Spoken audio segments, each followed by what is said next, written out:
शंभू शंकर, करवा चौथ की विधि आपको बताते हैं। मेरे यहाँ नहीं होता पर मेरी दी के ससुराल में होता है। तो मेरी दी ही बताएंगे कि ये सारा सामग्री आप जो देख रहे हो यहाँ पे, ये सब पता नहीं क्या क्या है, तो मुझे नहीं जानकारी है। मेरी दी बता देंगी कि ये कलश है, कलश में ये गेहूँ है और गेहूँ और कलश में ये मोली का धागा बांधा हुआ है और इसमें भी बांधा हुआ है, दूसरा वाला में भी। अब वो चीनी और पैसा रखा हुआ है और एक तरफ कटोरी में 13 दाना रखा हुआ है, गेहूं का है। अब ये देखो कि दी रोड़ी रोड़ी है ना, दी रोड़ी है और अक्षत है और ये जल, जल से टीका लगाने के लिए, तो सब जानते ही हैं। कलश में गेहूं क्यों रखा हुआ है और वो चीनी वाला क्या है? हम लोग के घर में इसे बाना कहा जाता है। बाना निकाला जाता है। गेहूँ इसलिए रखते हैं ताकि हमारे घर में जो करवा माता है वो अन्न धन भंडार भरी रहे। ओके। तो ये घर भंडार भरने के लिए विधि है एक तरफ से कि आपका घर में जैसे लक्ष्मी माना जाता है बेटी बहू को, तो उस अकॉर्डिंग आप समझ सकते हो। और ये 13 जो दाना है ना, तो वो दी कथा पढ़ने के टाइम अपने हाथ में रखेगी, क्योंकि दी खाली मैंने हाथ कभी भी कथा नहीं सुना जाता है, इसलिए हमारे घर में गेहूँ अनाज का सबसे बड़ा रूप होता है। इसलिए हम अपने हाथ में गेहूँ रख कर के कहानी सुनते हैं। तो जैसा कि दीदी ने कहा कि गेहूं अनाज का मान्यता बहुत ज़्यादा होता है, क्योंकि घर भंडार इससे भरा हुआ रहता है। और कथा तो ये हाथ में ही लेके पड़ेगी। ये गेहूं का 13 दाना है और 13 दाना, 13 ही दाना क्यों? क्योंकि हमारे यहाँ कुल देवी को 13 ही टिक्की लगाया जाता है। टीका करते हैं तो 13 बारी करते हैं देवी जी का नाम लेके, इसीलिए। यानी जितने आपके कुल घर देवी की में, जो भी आपकी मान्यता है, किसी के यहाँ 7 होती है, किसी के यहाँ 11 होती है, किसी के यहाँ 13 होती है, तो हमारे यहाँ 13 की है, इसलिए हम 13 करते हैं। तो हाँ, इस बात का आप ध्यान बेशक रखिएगा कि 13 है या 7 है या 11 है आपके कुल देवी में। तो उस चीज़ का आप ध्यान रखते हुए फिर अपने हाथ में आप ये लेके आप कथा आरंभ कर सकते हो। और जैसे कि दीदी ने कहा कि टीका लगाना है, तो कुल देवी के अकॉर्डिंग कलश में भी यहाँ टीका लग चुका है। और ये दी बाना जो बोली थी, ये बाना, और बाना किसको दिया जाएगा दी? ये अपनी सासू माँ को दिया जाता है, और अगर आप कहीं बाहर रह रहे हैं तो आप ब्राह्मण को भी दे सकते हैं।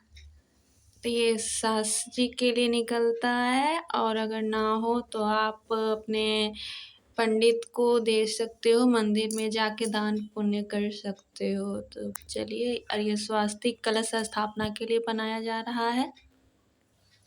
ये 2 गो कलश आप देख रहे हो, तो एक कलश वो दान के लिए है और ये दूसरा कलश जिससे दी शाम को अपना व्रत खोलेगी, इसी के लिए है। और एक कलश आप जैसा कि देख रहे हो, तो दी ने अभी बताया कि ये गणेश जी के लिए है। गणेश जी का कथा जब पढ़िएगा तो उस टाइम आप अ, चावल ले लीजिएगा हाथ में, और करवा चौथ का व्रत के लिए गेहूं लेना है। बहुत समय पहले की बात है। एक साहूकार के 7 बेटे और उनकी एक बहन करवा थी। सभी सातों भाई अपनी बहन से बहुत प्यार करते थे, यहाँ तक कि वे पहले उसे खाना खिलाते और बाद में स्वयं खाते।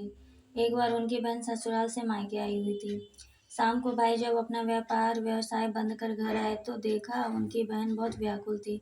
सभी भाई खाना खाने बैठे और अपनी बहन से भी खाने का आग्रह करने लगे, लेकिन बहन ने बताया कि आज उसका करवा चौथ का निर्जला व्रत है और वह खाना सिर्फ चंद्रमा को देखकर, उसे अर्घ्य देकर ही खा सकती है।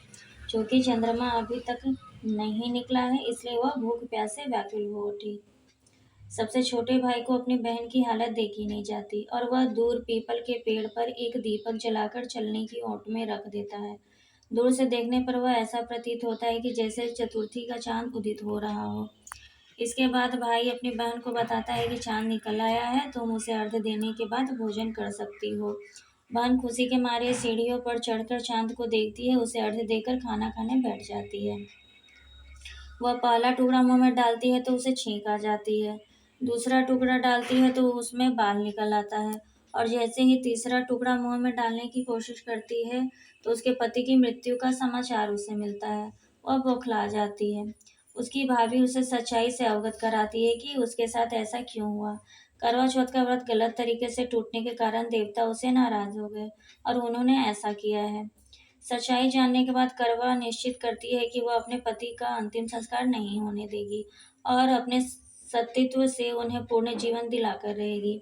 वह पूरे 1 साल तक अपने पति के शव के पास बैठी रहती है, उसकी देखभाल करती है, उसके ऊपर उगने वाली सुई नुमा घास को वह एकत्रित करती जाती है। 1 साल बाद फिर करवा चौथ का दिन आता है। उसकी सभी भाभियां करवा चौथ का व्रत रखती हैं।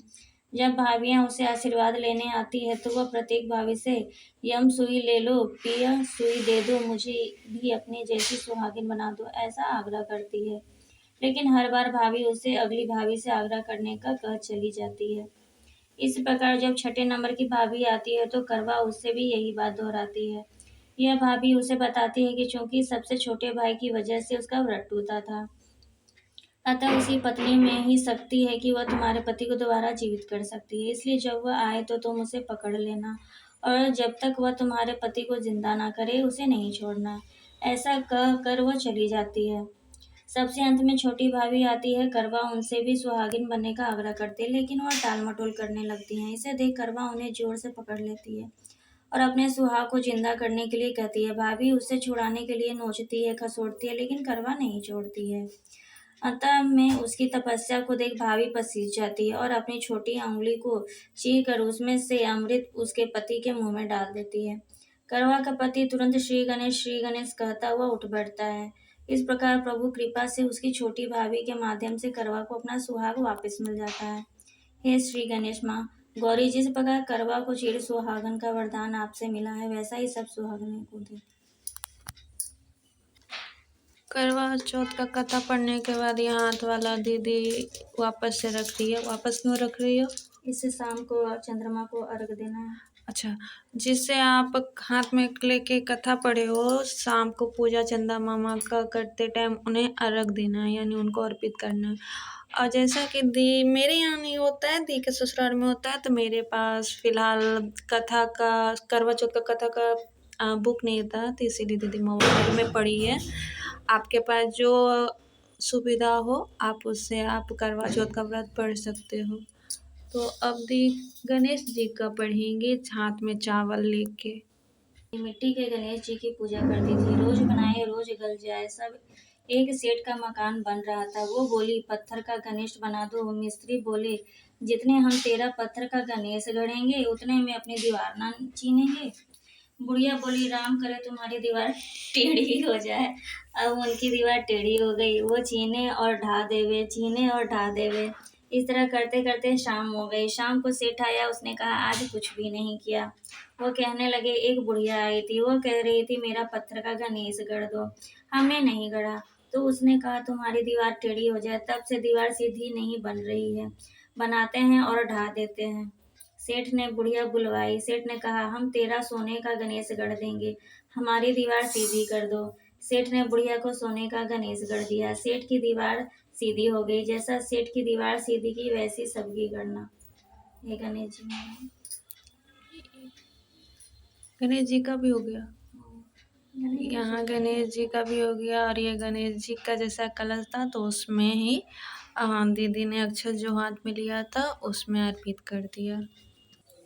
ये कथा पढ़ने के बाद ही अब बाना निकालेगी तो हाथ में टीका लेके उसको छिड़काव कर रही है। कुमकुम का जो था ये छीट आ गया। अब ये पूजा हो जाने के बाद आपके सासू माँ को, आप अगर सास आपके पास हैं तो आप ये पूजा करने के बाद पूरे मान सम्मान से आप ये कलश स्थापना जो आपने किया है उसे उठा के आप ले जाना, आप सासू जी को दे देना। और मेरे यहाँ जैसे कि फ़िलहाल दीदी मायके में है तो ये पंडित जी के पास जाएगा, इसी के लिए दी इसे उठाएगी और फिर पंडित जी को हम लोग दे आएंगे। ये पूजा का पूरा विधि है जो मेरी दी के यहाँ होता है। आशा करती हूँ कि आपके लिए ये वीडियो थोड़ा सा भी मददगार साबित हुआ हो। आपको अगर अच्छा लगा हो तो लाइक कमेंट शेयर कीजिएगा। धन्यवाद।